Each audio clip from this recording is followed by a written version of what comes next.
it is. It's Tom Shillue in for Will Cain on the Will Cain podcast. Do we call it the Will Cain podcast or do we call it the Will Cain Show? Show now. It's the show. Yeah. Yeah. I mean, I don't know why. See, podcasting used to be like, oh, that's your junior partner in the broadcasting world. Oh, I have a little cute podcast. But podcasts now are ruling the world. So to me, I almost think podcast sounds better than show. But we're going to go with the Will Cain Show. Listen, this is a great opportunity for me to get back in this game. Tom Shillue, who used to host a daily show on Fox News Radio, 3 hours a day. So, I'm getting these muscles, they're, getting back in the game as it is, all right? I love the Will Cain Show, and I love Will Cain. I've always thought that, Will and I would probably make a great team, except for the fact that we're too simpatico. You know what I mean? There's almost no difference in our worldviews, in the way that we look at politics and everything else. So we'd be constantly saying, Will, I totally agree with you. And he'd say, Tom, you're the smartest guy in the world. And I'd say, Will, I just think you're it would be boring. Do you understand what I'm saying? You know who loves Will Cain? Let's bring up that video of Paula Deen. I was down in, where the heck was I? Where is that? It's Savannah. I was down in Savannah for for the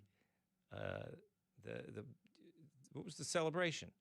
Do you guys know? I think it was St. Patty's Day. St. Patrick's Day, Yeah. of course. It didn't seem. It's funny because when you're down in the South, I think of St. Patrick's Day as like a Boston, a New York thing. Like with the Irish. It's it's cold, it's windy. You got to wake up early. You go down in the South, they have huge St. Patrick's Day celebrations. So Savannah had an off-the-charts St. Patrick's Day, and I was down there, and I ran into Paula Deen on the street, and I started talking to her. Let's play Paula Deen. She wants to know where Will Cain is. Let me ask you something. Where's Willie Cain? Willie Cain? Uh-huh. I thought he'd come see me. Maybe he did. Why don't I try to see? No, I don't think so. I hadn't seen him. Oh, okay. Will!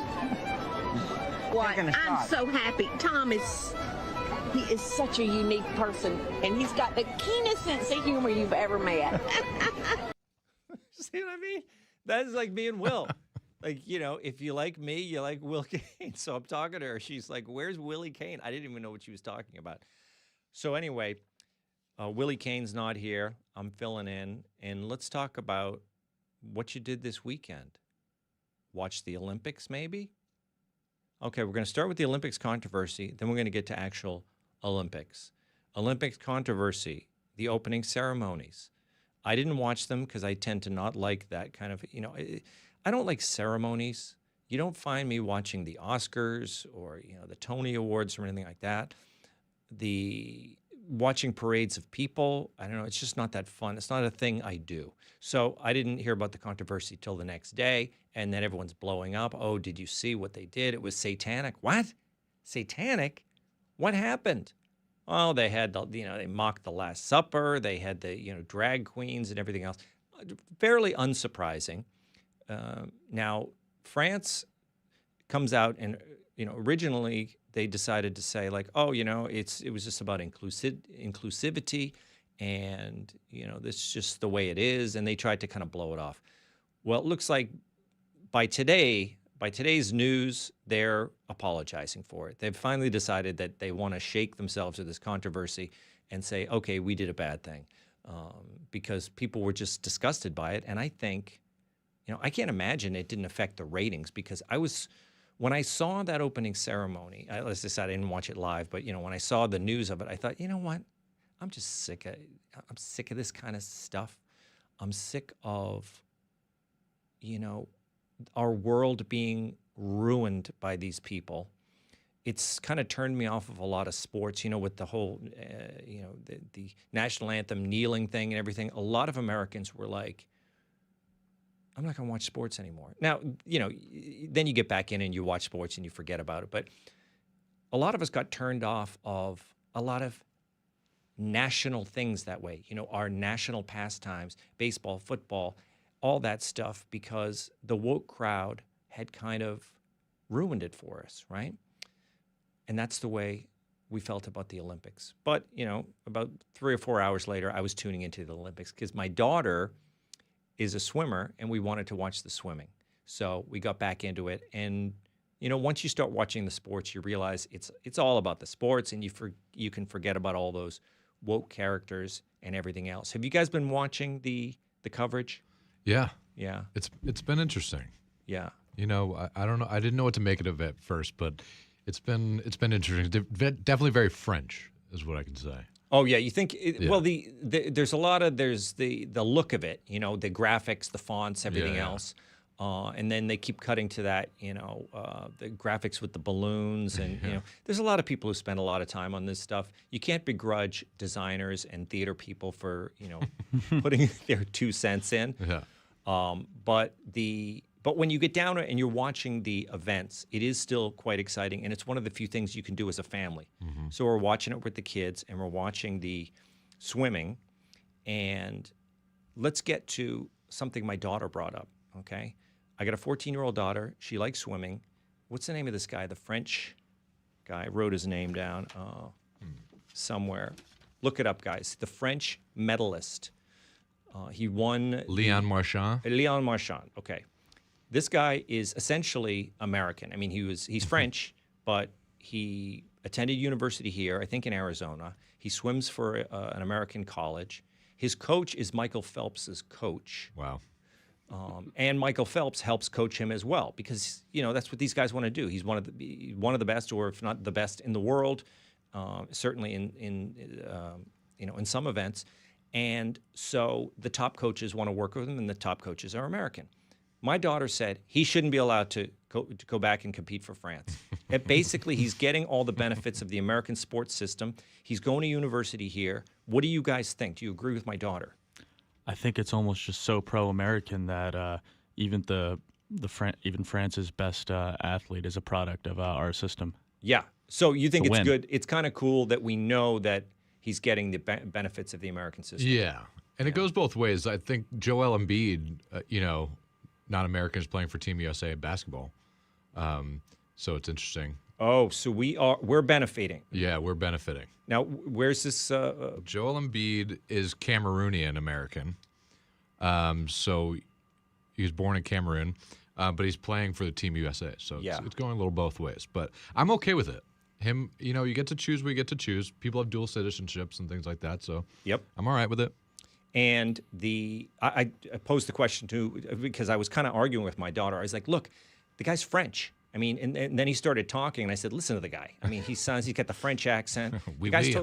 Yeah, exactly. So he's very glad to be swimming, And so I said, "The guy's, he's got to face his French family and everything like that. He wants to be there, and the Olympics are in Paris and everything." I almost had her convinced, but then I started thinking, wait a minute, what if this were like Russia or China, right? If you had like someone who came from China and now they're in the U.S., they're going to school here, and then they went back and they swim for the commies, somehow that wouldn't be appropriate to me. Mm-hmm. I don't think that would roll with most people. So you're right. It depends on the country. It's very country-oriented. The French are harmless. Yeah, exactly. That's it. I mean, they're an ally of us. Yeah. So, but when it comes to, I guess the dividing line is, it's commies, right? Is that where it is? I guess Axis of evil. Yeah, I guess it is. Very astute. Okay, so obviously we've got the controversy that happened over the opening ceremonies, but nobody lost their job over it, right? But guess who did lose their job? Do you guys have the tape? It's from TikTok. It's just a quick clip of this guy. He's a sports guy, all right? And Bob, what's his last name? Bob something. I think he's an Australian broadcaster. But he was talking, and this guy's been doing this for years. The guy's like, Bob Bauer. So he's got a 30-year career in sports, all right? He's well-respected. He knows his stuff. So they got him on the crew here, and he's doing, whatever he does, play-by-play or color commentary. I don't even know because all I've heard is this one little snippet here. But after the women finished up, I'm not even clear which sport it was. Maybe you guys can tell when we show the clip. But it's a women's team, and they were taking a while to get from one place to another, and this was the comment that he said. Well, the women just finishing off. You know what women are like, hanging around, doing the makeup. Outrageous, Bob. Some of the men are doing that as well. They're doing the makeup. Yeah. So that's it. That's it. I mean, let's play it again. I want to hear the exact, I want to hear his exact words because we can go over what he said and why it was so offensive. And the woman, she says outrageous. So they quoted her in the press saying his co-host was shocked and she said outrageous. But do you really think she was shocked and offended? She's kind of laughing along with him. Play the comment again. Well, the women just finishing off. You know what women are like. Hanging around, doing the makeup. Outrageous, Bob. Some of the men are doing that as well. They're doing the makeup. Okay, there's two things I want to say here because now the guy was fired. He was removed from the broadcast, and the broadcaster made a big apology over it, and he made an apology as well. He said that was, I'm so sorry that my comments weren't meant to offend. The classic apology, and then said I won't be saying anything more about it. And so I saw various posts on social media saying, "Oh, look at this guy. He's taken women's sports back in time," or whatever. The guy was joking around. Obviously, the women weren't putting on makeup because they just had gotten off the athletic field. They were just performing. He was making a joke to his co-host, who was a woman, and that's probably why he was making that joke. He said, women, they were hanging around, doing their makeup, ha, ha, ha. She said outrageous, and then she said, which I think is interesting, some of the men were doing that too. I don't know if they were. I mean, neither of them were doing it. No one was putting on makeup, okay? No eyeliner. Exactly. Maybe, yeah. I think the guy who did the opening ceremony, there was a little eyeliner there. But the point is, everybody knows girl boss, women are in sports.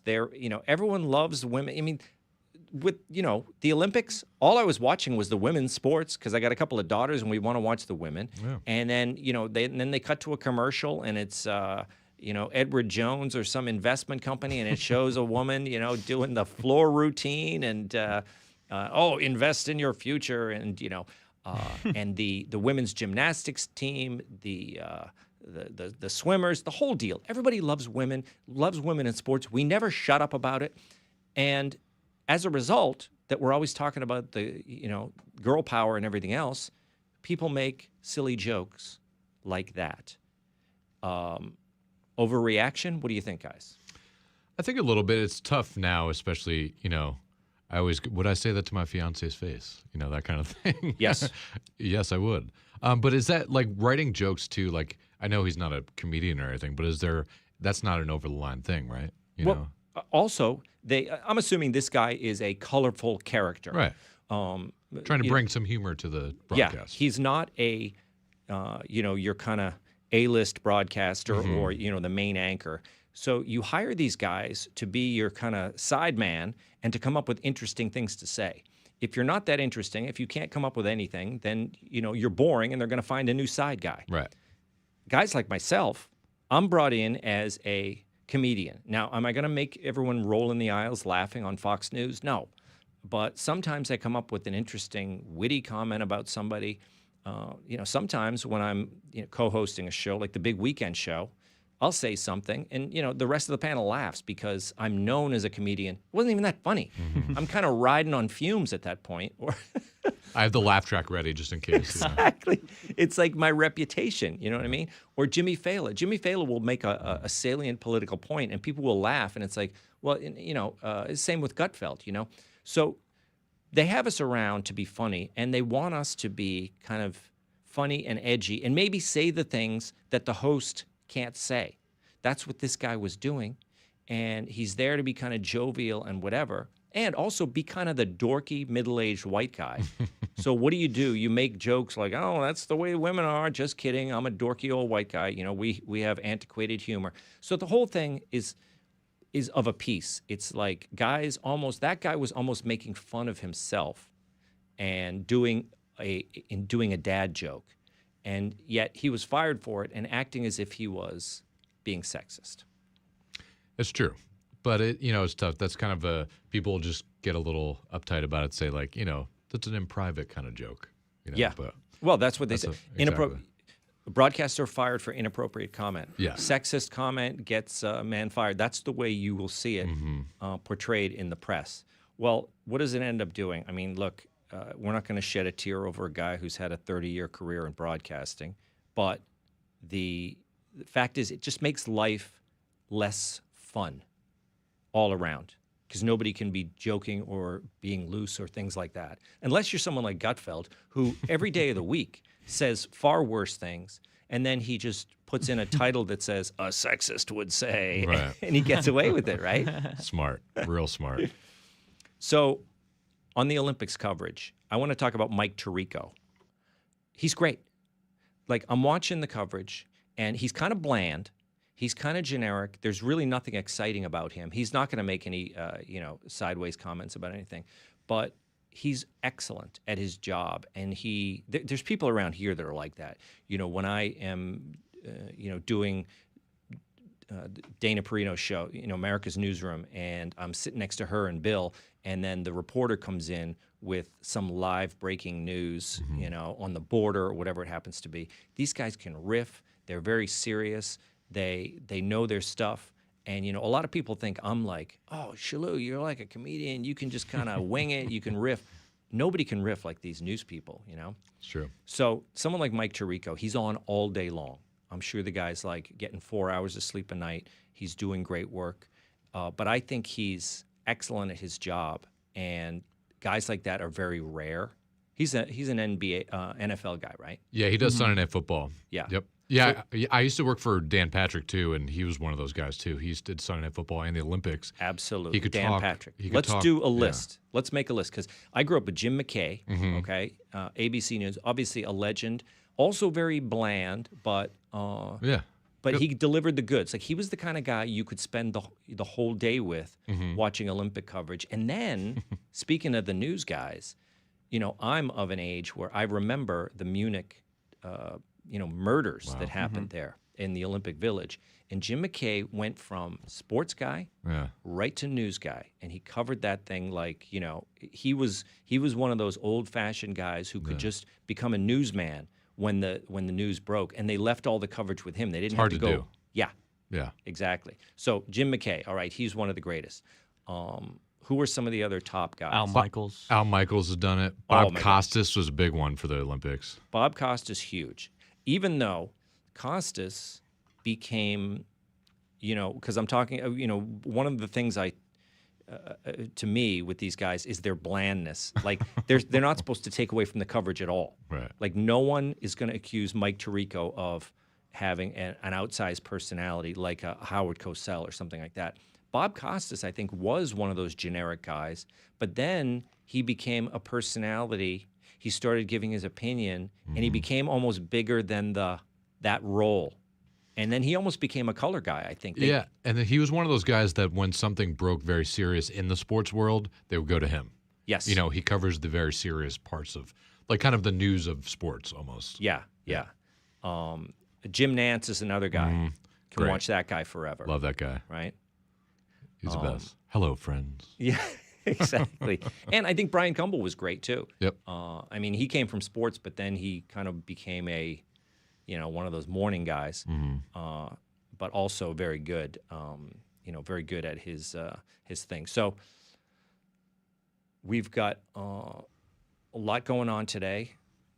We've got one of my favorite guys, Joe Machi, is going to be coming in. We're going to take a break, then we're going to come back with Joe Machi, right? Do we have him? Is he here yet? He is here. He's waiting in our makeshift green room. He's here and waiting. And what I would like to do is kind of get behind the scenes and talk about what we do on the Gutfeld show. A lot of times I go out on the road and people are like, how do you guys do it? How do you put that show together? I mean, do you just kind of wing it? Is everything written?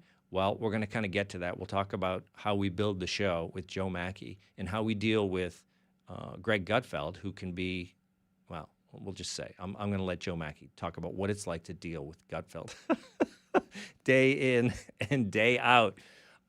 So this is the Will Cain Show, and I haven't checked in with anyone online. We got people, giving us feedback and everything online, right? Yeah, I could read some later on. I can. Okay. Yeah. We'll get to the people. I want to interact with my audience, right? Because, I see the way Will works it. He's working the audience. Man of the people. He's reading the comments. But when we come back, we will talk with Joe Machi, and we'll be talking about all things Gutfeld. We'll be back on the Will Cain Show.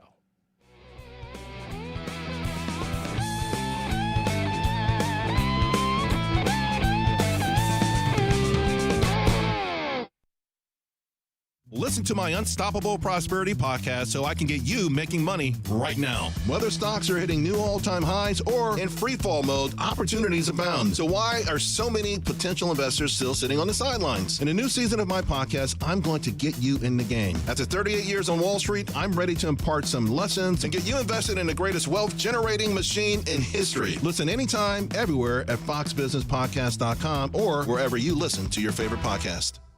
Did you hear the news? Now you can. With instant updates from Fox News for Amazon Alexa, breaking stories and top headlines, the economy, and so much more. Brought to you by Fox News, America's #1 cable news network. Plus, setup couldn't be easier because everything's ready to go in the app. Just say, Alexa, play news from Fox. In Fox News. It's the latest when you need it, on demand, from Fox News and Amazon Alexa. It's time to take the quiz. 5 questions, 5 minutes a day, 5 days a week. History, pop culture, science, sports, civics. How much do you know? Let's find out. Who was the first person to walk on the moon? Jackson or something? Neil Armstrong. Take the quiz every weekday at thequiz.fox and then listen to the quiz podcast to find out how you did. Play, share, and of course, listen to the quiz right now at thequiz.fox.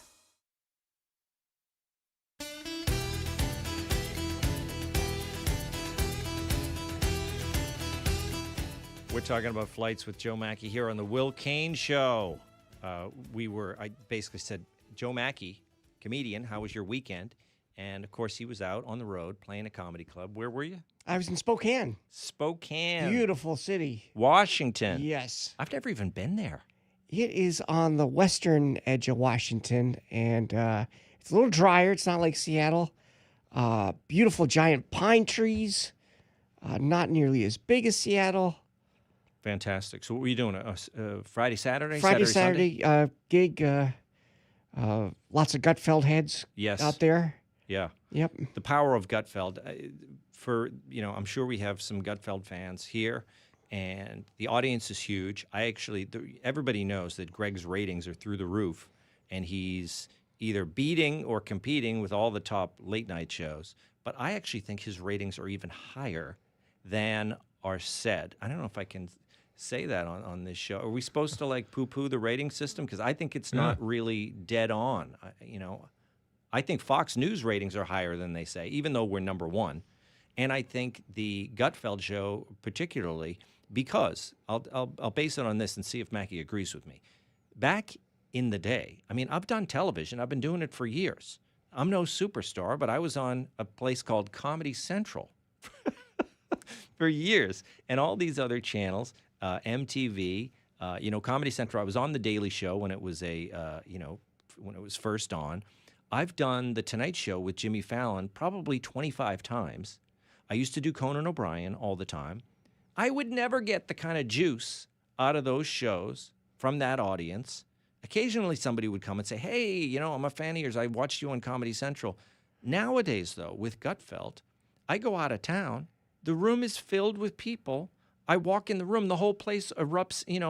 It's unbelievable. Do you have the same experience, Joe? That's a good point. I did The Tonight Show, and it was great, and it was a lot of fun, but I don't think I've had anyone come up to me after a show and say that they came to the show because of The Tonight Show. Maybe it's the time that you're on Gutfeld or the amount of times, but they feel like they know you. Yes. When you do Gutfeld, which is a big help. It's a family kind of feel. Yeah. It's the Fox News fans, the Gutfeld fans. They're used to watching you. Obviously, part of it's the repeated viewing because they see us. We make many appearances on the show, but also because they feel like they're part of some community, right? I can only speak for myself, but you feel like you're homeless in stand-up comedy and entertainment.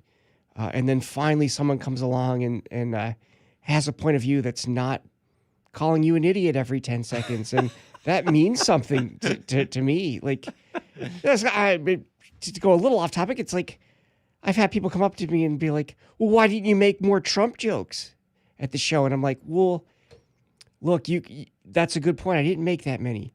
But there's every other comedian for that. Yeah. Like, I can't escape that. Yeah. Where all you have to do is not watch Fox News or, a few other outlets. It's just, we're living in their world. Yeah. And people are grateful that, in some small way, the battle's been joined in comedy. Yeah. It's funny because nobody demands equal time in other with other comedians. Mm-hmm. Like if you see, Seinfeld, people are like, oh, well, all you did was that, observational humor. Why didn't you do any impressions, Jerry? It's like, well, I kind of do these things and other people do those things. Mm-hmm. Yeah. It's like, why don't you play the guitar, Aretha Franklin, or I don't know. It just people do what they do. That's okay. So you are you doing how much? Do you usually go out on the weekends? Most weekends? Yeah, I'd say 35 to 40 weekends. Oh my gosh, that's a brutal schedule. Yeah. And then you got to get back here for work. Yeah, and I'm lucky they let me write remotely. Yeah. So that helps. But yeah, I got maybe next summer I'm going to take off. It's hard getting around in the summertime. Let's talk about the workflow and Gutfeld. All right, the show's on every day. I'm not really sure how it all comes together because at the end of the day, a show has to be done. So how it all comes together, I'm not sure. Everyone seems to be working very hard. You got approximately how many people on the staff? And I'll say this, that like I've seen those other shows. I've been over there to the Tonight Show. I mean, we're talking about 30 or 40 people, just comedy writers. Yeah. Forget about the production staff and everything else. I mean, there's like more than 100 people who work on the Tonight Show. It's insane. When James Corden did his last episode, they did a montage of goodbyes of all the staff, and I couldn't believe how long it was. It just kept going. And maybe our goodbyes would be like, it'd take 5 minutes. Yeah, it's like a dozen people, give or take one or two. And I don't know what those other staffs do all day, but Gutfeld, the whole process is like everyone has an input. Yeah. Like, it's all hands on deck, but there is a general, and that general is Greg. Yeah. And he's essentially head writer and producer of the show, even though the show has writers and a producer. Mm-hmm. Yeah. It still all comes down to him, but he wants your input. Like he's not acting like a dictator. He wants to hear what you think. We have surprisingly. Yeah, we meet every day at 2:30 to try to figure out how we can make the show as good as we can. Yeah. And I'm not on writing staff on the show, but I do sometimes come in as writer and go to those writers' meetings. So I guess the day starts with Greg and his monologue. A lot of people say, does Greg really write that monologue? He does. Every day he gets up, and I think he writes it when he's exercising on Peloton or something like that. Yeah, and we have a couple other guys that will write sometimes. Yeah. So, but yeah, Greg will write it, or one of the other two will write it, and then Greg will rewrite it, and then we'll add jokes and try to go back and forth, and something could be a little stronger here. Maybe we need a space here, and then we try to figure it out collaboratively, which I like. It's kind of fun. He sends the monologue around and in an email, and not even in an attachment, right? It's just like he just emails you the monologue, and then we all kind of, not the whole staff, but the writers all send. What would you say? Like about four guys are working on it at a time? I'd say three. Myself, Joe, Nick, and then Nick DiPaolo, Joe DeVito, and yourself. And then say if Joe is off or if you're off, I'll be in there and I'll be part of that trio. Mm-hmm. And then the monologue goes around, and you kind of will write a comment or a joke in red ink, right? Yeah. And then you send it back. Yep. And then that goes to Greg, and then he picks what he likes, throws out what he doesn't. And not even that he doesn't like it. It's just he wants to keep that 4 or 5 minutes. So yeah. And we're all on a time crunch, so it's all got to be done because he's got to tape the 5 as well. So yes, he's got to get in the 5. So he has a meeting at 2:30, and then he kind of runs off and does the 5. But basically what you're saying is that most of what you write is going to get thrown away anyway, right? Mm-hmm. He'll just look at the jokes. So you'll write 5 jokes, and he might pick one of them. Does it ever? Do you ever get attached to jokes and think, oh, this is a good one. I hope Greg, does this. Or if he throws it away, do you ever say, hey, not for nothing, Greg, but take a second look at that great line I threw at you? All the time, yeah. I think it's just ego because at the end of the day, it's Greg's show. Yeah. It's the Greg Gutfeld show. It's not the Joe Machi show until Friday when I guest host. Then Yeah. it'll be the Joe Machi show. But That's right. Yeah, it's tough to. I think that's tough for any comedian because, I never wanted to write for a show. I never aspired to because I never liked the idea of someone getting the credit for my joke or spending the mental energy it takes to write jokes for someone else. But I find out I kind of like it. And once you can just kind of get over the fact that, it's not always your decision. Yeah. You have to, let go of it and let Greg do what he does. He's doing pretty good. I can't argue with his track record. Yeah. So I'll let him do what he does. Yeah, he knows what he's doing, or he must. You have to kind of trust that. But I say to my wife, I will write stuff. I'll write we write the intros. We try to write silly intros for people. Everybody throws those in. So, naturally, it's rare that yours is going to get picked to be the thing. But you just you can't worry about it. You just throw your ideas down, and whatever he picks. And then I kind of forget about it. And then when I watch the show, or I DVR it at night, wake up in the morning, make a cup of coffee, and I watch Gutfeld. And so the days that I work as a writer, I just kind of watch the opening jokes and the monologue. And if one of my jokes gets in, I think, oh, that's great. It's kind of fun to see if your joke made it. He sometimes rewrites it. Sometimes to be honest, he ruins it. Yes, he'll ruin my joke, but he'll make it for him. Yeah. There'll be a way that I think it will work, and Greg will make it work in his way.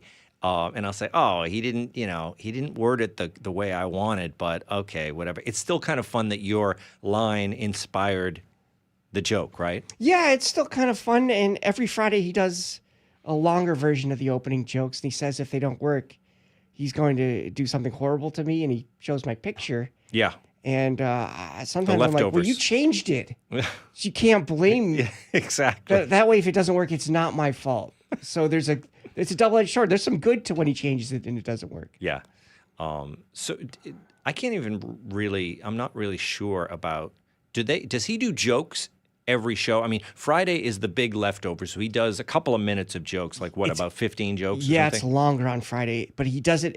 It didn't used to be this way, but now before the monologue, he'll do 5 or 6 opening jokes. Yeah. It's kind of fun. It's kind of light, and it's tough to go straight into a serious monologue with a cold audience. Yeah. So I think it's a good idea. It's almost like he's his own warm-up comic. Yeah, and that's just kind of worked in. It was almost never really decided on, but because there's so many jokes, floating around the office, I feel like Greg was like, oh, we have enough jokes, not just for leftovers, but we're going to do some on Thursday. And then he started doing them on Wednesday. And now it's basically like, we've got a monologue set up where he does jokes and then he does the stories, right? Yeah. Basically, we used to just go straight into the cold monologue. And I love those monologues. But sometimes I kind of felt like jokes got missed. Yeah. Because the crowd just wasn't used to laughing yet, because a lot of times they're serious subjects. It's very rare they're not. So even trying to shoehorn jokes in, you gotta get creative. You can't make fun of a horrible tragedy that was Afghanistan's collapse. So you have to make fun of John Kirby's tie. I'm just throwing out an example. It's hard, and it's hard for the audience too. I think I'm doing panel on the show tonight. Have you gotten the rundown yet? Yep, we do have it. I'll send it to you. But yeah, we usually get the rundown first thing in the morning.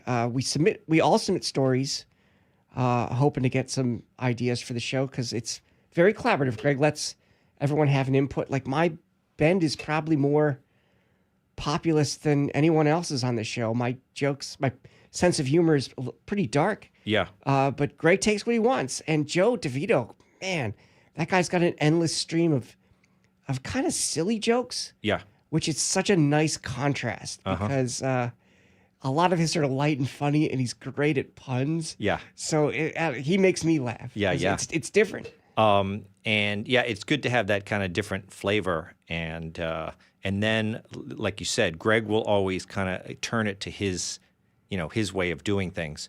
But where do you get your stories before? So you're pitching stories for the rundown, essentially. Mm-hmm.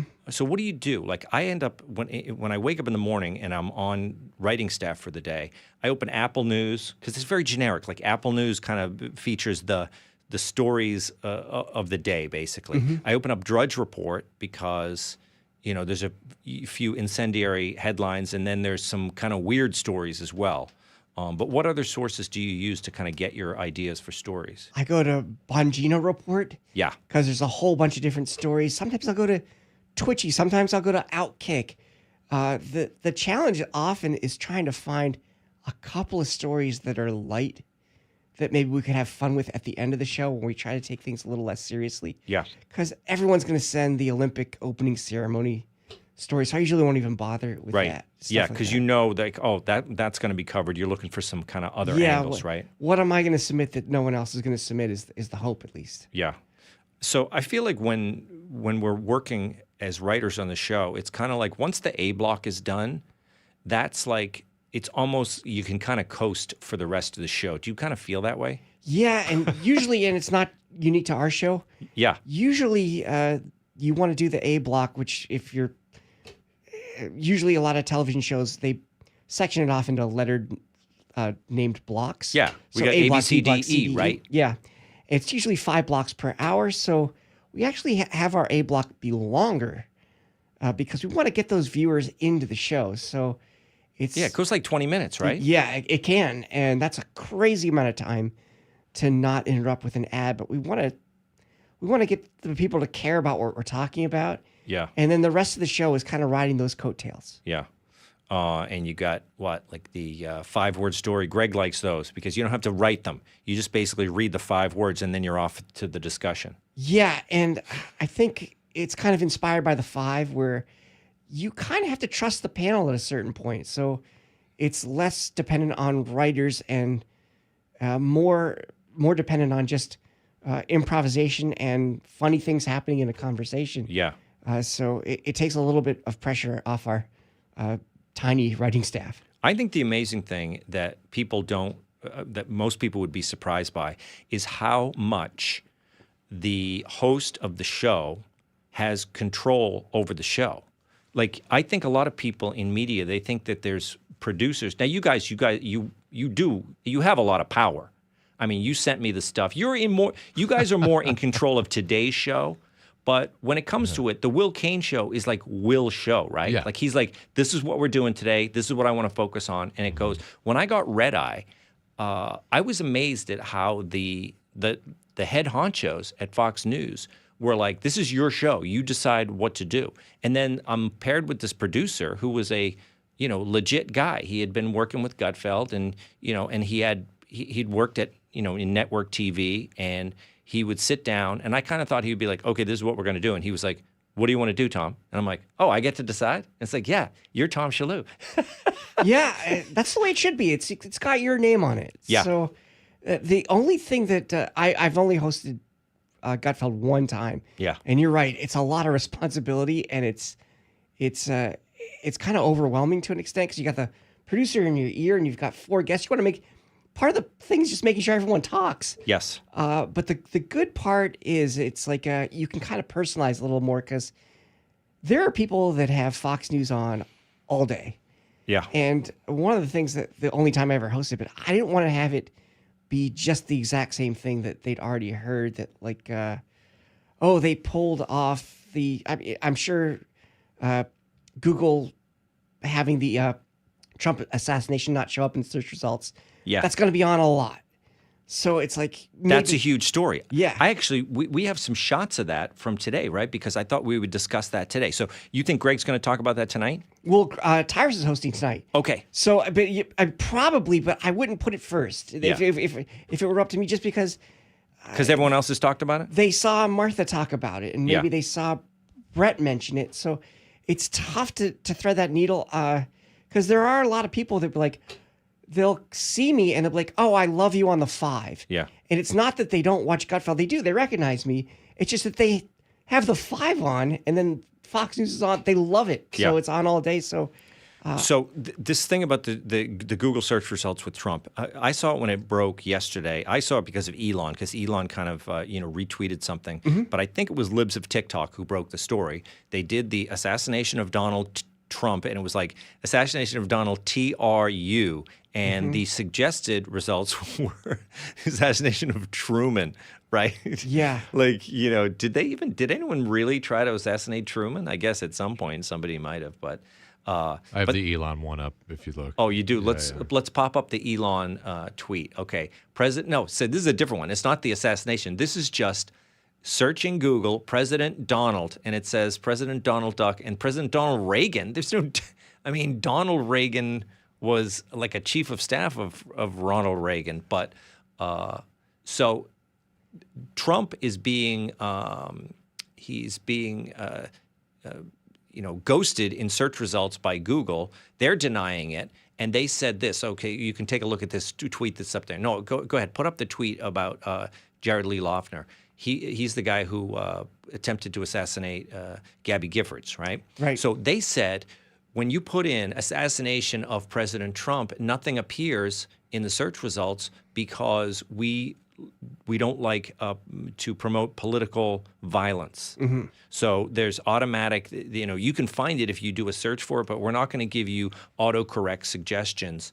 But if you put in Jared Lee Loughner, it pops up there. If you put in assassination of Gabby Giffords, it shows you a number of choices. It actually starts with, shot Gabby Giffords, Gabby Giffords shooting of Gabby Giffords. So the Google is basically not telling the truth. Well, these mistakes only seem to go one way. And the thing that irritates me about it is that anyone is surprised.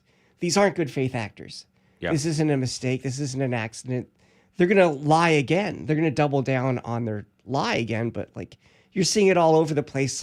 Suddenly, Harris wasn't the most liberal senator in 2019. Suddenly, she had nothing to do with the border. She wasn't working on it at all. It's like, well, yeah, they're not going to suddenly start telling the truth. Yeah. It's just like Why didn't they do it? So Axios writes a story. Republicans are lying. They say she was the border czar. She wasn't. And then they write a whole article. And then people say, Axios, is this you? And they show the article saying, welcome our new border czar. Yeah. We contradicted ourselves, and we have to go back and edit ourselves. So it's like when you get caught in a lie and you have to tell another lie. Yeah. That's kind of what they're doing. But there's a lot of people in the world that if you be like, hey, can you believe that 5 people would get together and plan a bank robbery? And they'll be like, well, yeah, that happens all the time. But if they're wearing suits and have a good job and a college degree, and you're like, well, can you believe 5 people would get around and plan to lie to people? They'd be like, no, they're not going to do that. I don't know what it is. I don't. People just, people have too high of an opinion of humanity. Yeah. That's a dark thought, but yeah. Well, if they are actually worried, say take someone at Axios who believes the line that Trump is somehow going to end the United States of America. He's a danger to democracy, right? Mm-hmm. Even going beyond whatever they think about January 6th, they think Donald Trump is going to somehow change the U.S. government. He's going to stop voting or whatever, the crazy ideas that they think, okay? If they actually believe that that's something Donald Trump's going to do, based on whatever information, has been fed to them, do you think they would say, okay, the ends justify the means? It's fine to ghost Donald Trump in search results because, it's really not hurting anybody. It's just kind of dampening down the ability for Donald Trump, the insurrectionist, to get his word out there. Do you think they have a sincere belief that they're doing the right thing? No, but I do think that voters might. Yeah. So that message could be effective to some voters, because you hear that repeated, and I take individuals that are consuming this content at their word that they sincerely think that Donald Trump is going to become a dictator at 79 years old. Yeah. For the first time after he gave up power the first. He couldn't even do what he wanted to do in his first administration because you can't just do stuff and have people go along. The military, like some generals, disobeyed him. It seemed like Milley was playing both sides of the fence at times. So it just seemed to, recording phone calls and sending them to Congress. It seemed like they had their own agenda that was not necessarily his own. And just the idea that even Biden could be like, okay, I'm just going to stay in office. There's not going to be an election. Right? And everyone's just going to go along with that. It's kind of nonsensical. Yeah. Do you think that do you think anyone buys any of this stuff anymore? I mean, I happened to be watching a network TV the other day. One of the networks, it was like the news, whatever, the 7 o'clock news or whenever it's on. And they were reporting on Kamala Harris, and it was kind of like a campaign commercial, and it seemed so silly to me. I was looking at it and thinking, well, no one's really buying this, are they? I mean, it's just obvious that this, this network news, this anchor and the reporter that was doing the report has been captured by the Democratic Party, and they're just giving you Soviet-style propaganda. So it seemed kind of funny and quaint to me, but I thought, boy, I wonder if there's anyone out there who still kind of buys this stuff.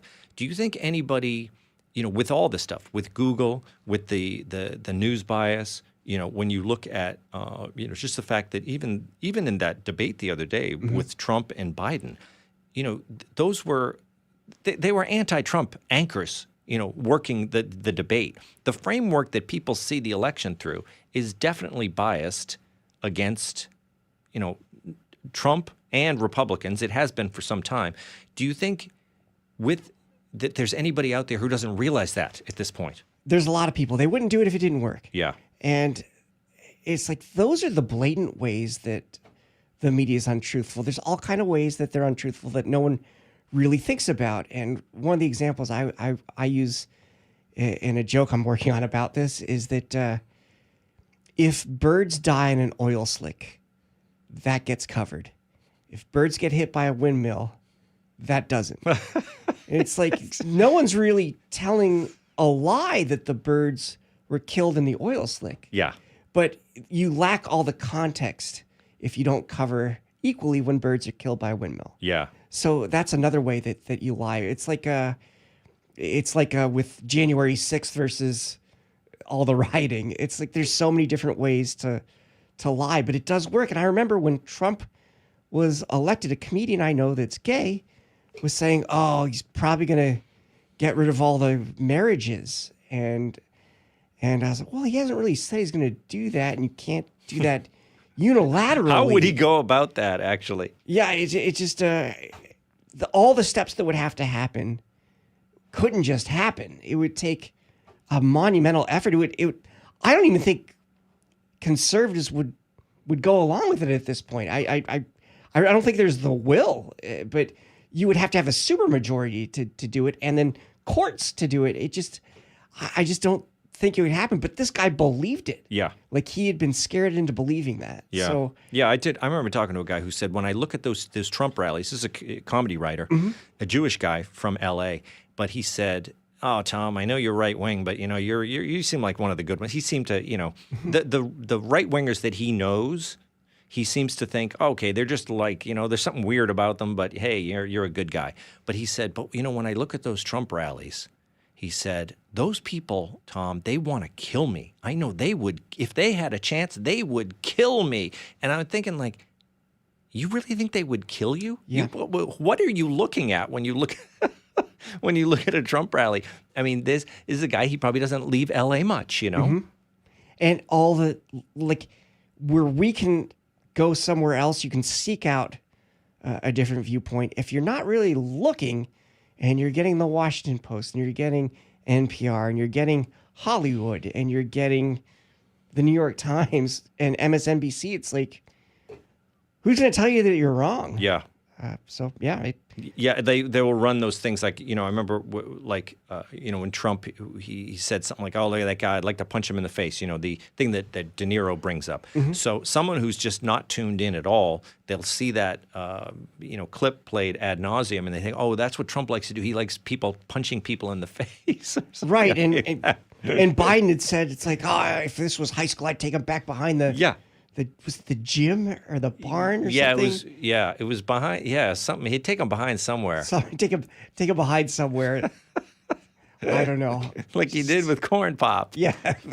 But Joe, let's plug some. I reinterpret the Corn Pop story as like Corn Pop was innocent. Yeah. And then Joe Biden was just like bothering him because he misunderstood I'm the sure of entire it. situation. I'm sure of it. I mean, he always brings it up like because there's something to do with Corn Pop. There was something to do with a greasy chain. Like he grabbed a chain and he took it to Corn Pop in some way. And I'm thinking like, I don't like the whole scenario here, Joe, even though you're making it up. Corn Pop was probably a black guy innocently swimming in a pool. And then Joe Biden just like waltzes in thinking that he's some superhero. Yeah, Got with some the hairy classic legs. audio too. Here we go. Corn Pop was a bad dude. This is the way he did. That was at he went back to his hometown, and he had a black audience, and he thought that's the way he's gonna impress them. The video of him telling those poor kids at the swimming pool that just want to go have fun. They're wearing their goggles, and it's like, we were playing Marco Polo. We have to listen to this. Yeah. Because I thought it was clear from that. I'm like, this guy's detached from reality. And that was years ago. That was years ago. People were like, he had dementia in 2020. I'm like, he had dementia in 2015. There was that debate where he started talking about kids hearing record players. Oh, yeah. And I was like, what? The record player. You got to listen to the record player. They're not listening to the records enough. And I'm like, what are you talking about? And, like, if I were one of his competitors, I'd be like, is this guy all right? But are we going to hear from him? I mean, we have till November. He's supposedly the president, until November. He's going to be the president of the United States. Are we going to see him speak? Is he going to give another speech, or is he going to just remain absolutely hidden until he has to give up office? Short speeches like the one he did at the Oval Office, and staged press conferences where he's already got the questions in advance. Because when he did that press conference the other after the debate, the one where the same day he called Zelensky, Putin, and Harris Trump, it seemed monumental. And even his supporters seemed to act like it was monumental for him to stand up there and just talk like people can talk. Like politicians I don't think are that bright or intelligent. I'm like, well, yeah, they could answer questions for an hour. But for Biden, it just seemed like it seemed like landing on the moon for him. And yeah, they're gonna keep him as bottled up as they can. Yeah. Okay, let's plug some dates for Joe Machi. First of all, you're guest hosting on Friday? I'm guest hosting on Friday. I am off the road on August, but go to joemachi.com or my Instagram, Twitter, and Facebook. I always post my dates, and I got a lot of road work this fall. Oh, wait, Friday. So that's August 2nd, right? Yeah, August 2nd. I'm going to host on the 1st. I'm guest hosting for Gutfeld on Thursday. I got to follow your... Big shoes for Shillue, right? Yep. So this is Joe Machi. Go see some live shows. I'm going to be plugging my dates when I host the show. That's where you always get some good. Right. I am doing a show with Kat Timpf on Sunday the 4th, so I should plug that. What is it? A live show? It's a live show at the City Winery in Manhattan. A lot of people. There's a lot of Gutfeld fans in Manhattan. I did my show. I did my solo show at the City Winery. It's a nice place, nice theater. I did the upstairs one. Are you doing the main room? I think it's probably the main room. You're doing I'm not the sure. big room. You and Kat doing, filling those big seats. I did the room upstairs, but it's a great kind of very artsy room where people can have wine, and it's very sophisticated. Yeah. So that's great. Joe Machi, I'm going to let you go, and then we're going to come back with our closing remarks. But this was great to spend some time with you here, Joe. Thank you for having me. I appreciate it. You got to get back and punch up Gutfeld's monologue. Someone's right? got to make this show funny, and it's not Joe DeVito. Yeah. Exactly. Joe Machi, thanks for being here on the Will Cain Show. I'm Tom Shillue filling in for Will, and we'll be right back.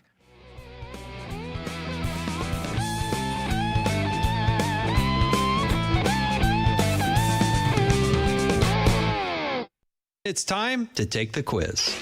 5 questions, 5 minutes a day, 5 days a week. History, pop culture, science, sports, civics. How much do you know? Let's find out. Who was the first person to walk on the moon? Jackson or something? Neil Armstrong. Take the quiz every weekday at thequiz.fox and then listen to the quiz podcast to find out how you did. Play, share, and of course, listen to The Quiz right now at thequiz.fox. Did you hear the news? Now you can. With instant updates from Fox News for Amazon Alexa. Breaking stories and top headlines, the economy, and so much more. Brought to you by Fox News, America's #1 cable news network. Plus, setup couldn't be easier because everything's ready to go in the app. Just say, Alexa, play news from Fox. In Fox News. it's the latest when you need it, on demand from Fox News and Amazon Alexa. The world of business moves fast. Stay on top of it with the Fox Business Rundown every Monday and Friday. Fox Business reporters, anchors, and hosts will bring you beneath the stock market speculation and boardroom drama to tell you about the biggest business stories of today. Whether you're on Main Street or Wall Street, Fox Business is invested in you. Listen to the Fox Business Rundown every Monday and Friday at foxbusinesspodcasts.com or wherever you download your favorite podcasts.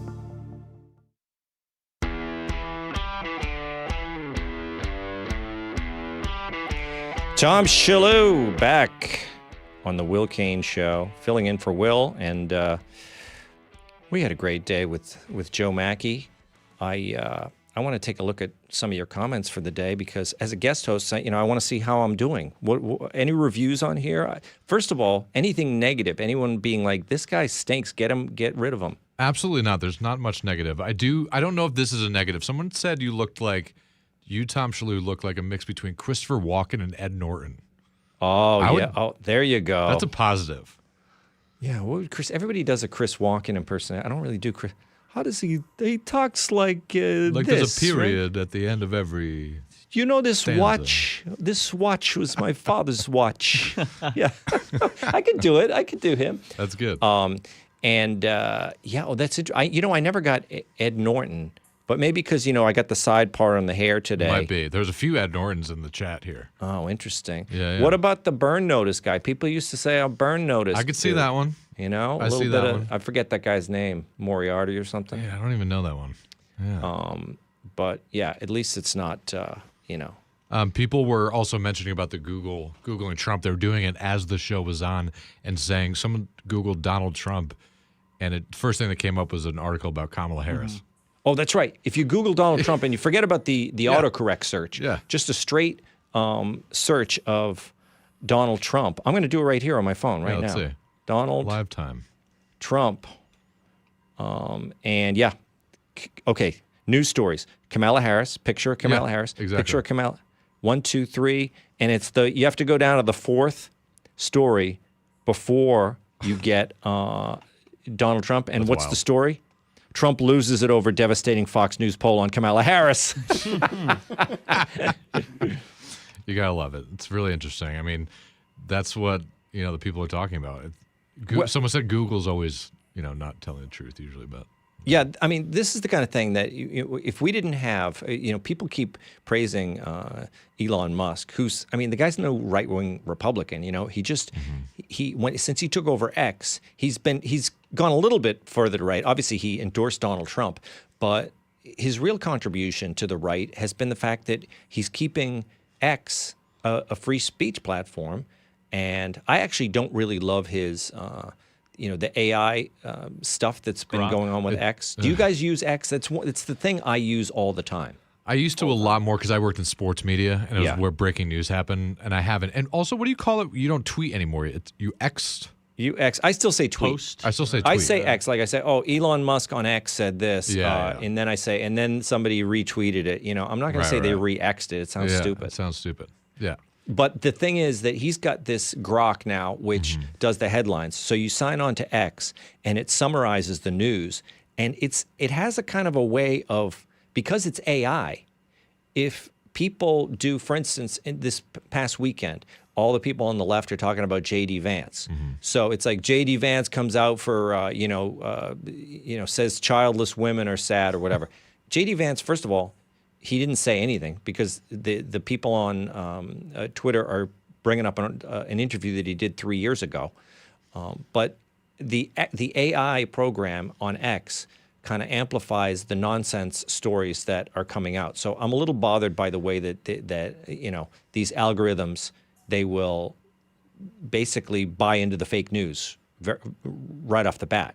I feel like they're trying to do a little too much. It used to be such a simple platform. You get your words out there, you say what you think, you get an argument, or compliment somebody, which is very rare. But I think they're just trying to do a little too much. It's kind of like bogging it down a little bit. Exactly. And we don't want the robots taking over. But Elon does. Like, Elon definitely wants to be, he kind of wants to be half robot. Yeah. He wants to put a chip in your brain. So he's got a lot of like weird, ideas that kind of verge on the globalist nightmare. But at the same time, he's great. And so we got to take our victories where we can. He's definitely for free speech. And if we didn't have people on X correcting the world in real time, I mean, it's not something you do on Google. Like, the Google search results are there. It's not as if some, right-winger can change the fact that Kamala Harris comes up when you search Donald Trump. Yeah, unless you're it's a Wikipedia page. But that's yeah, so it's like the only thing you can do is basically find your platform and try to correct information as it happens. Is Zuckerberg doing the same thing in this election as he did the last time? Because he put literally like hundreds of millions of dollars into, the election. And that means he was trying to fortify. He said it was to, increase turnout. Well, it was to increase turnout in certain areas where he knew the Democrats would be, right? Does he think he's going to get away with that same thing this time around? He's putting community notes on the Trump photo of with the hand in the air and the fist, and saying there's chances that this could be digitally altered, and there's tons of screenshots of it. And Zuckerberg's doing that. Mm-hmm. And he's also turning down the amount of politics there are on Facebook just in general, but that could be because Facebook is a place where a lot of older voters might start to lean further to the right. So just by doing that, he's tamping that part of Facebook's influence down. It's quite amazing. Zuckerberg is very suspect. And the example I always use is that when we were coming out of COVID, I mean, it was like 2 years this whole world was shut down. We came out of COVID, and then the comedy clubs opened back up again. I was playing a comedy club in Connecticut. Which one? That's where I'm from. Oh, yeah. It was the Stress Factory in Bridgeport. Love that one. And so Vinny Brand, I know him. He's got the Stress Factory in New Jersey. He said, hey, do you want to come out? You can be one of the first guys to come back. Because, they finally allowed me to reopen the club. I think they were able to open Jersey before Connecticut, but then they opened Connecticut, and I went and did a weekend there. So I posted on Facebook, guys, come out and see me. And I said, this is a real live show, not a virtual show. So I put the poster up on the thing. Facebook put a warning on there, and they said that people essentially shouldn't go to see me, because Facebook at the time. Wow.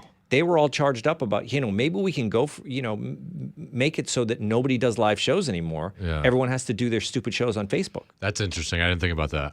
Yeah. That's kind of smart, because they created such platforms with even Zoom and things like that. Yeah. They made a ton of money with this online. Yeah. And they were like, Zoom and Zuckerberg would just be happy if, live performance was totally dead. Yeah. So even though the state dragged its feet, and New Jersey and Connecticut, they waited as long as they could. And finally, they allowed live shows. But even after the state said it was okay to do live shows, Zuckerberg was like, and he wouldn't let me put, advertising on it. So essentially, I said I wanted to pay Facebook. Because when I do live shows, I'll pay Facebook $5-10, in each city just to boost my my ads for the show. They wouldn't take my money, because they would say this show is in violation of our safety rules or whatever, doing a live show. So, and they're like, good luck, go promote somewhere else. Yep. Yeah. Have fun with that. Yeah. Yeah. Very sad. Yeah. Well, guys, we're going to do this again, right? Because we are. I passed the test. You guys think, I'm okay at this job. Yes. I'm no Will Cain. I'm no Willie Cain, right? No Willie Cain. But the viewers seem to think that I got at least like a B-? I would say a little higher than that. Okay. So you're gonna have to tomorrow just get that grade up. Yeah. Well, it's like I said, it's basically muscle memory. And I remember when I first started doing radio, I was like, how am I going to do this? How am I going to yap for 3 hours? Fill time. Yeah, it's hard. But then in the end, it's like, oh, well, this is what I do every day anyway. It's not as if I'm not talking all day about all of this nonsense. And I'll tell you one thing, an hour just went by really fast. Yeah. You must have been doing a great job. Exactly. Very fast. All right. Well, this is Tom Shillue. This is the Will Cain Show. And you're going to see me again, whether you like me or not. Like Ed Norton.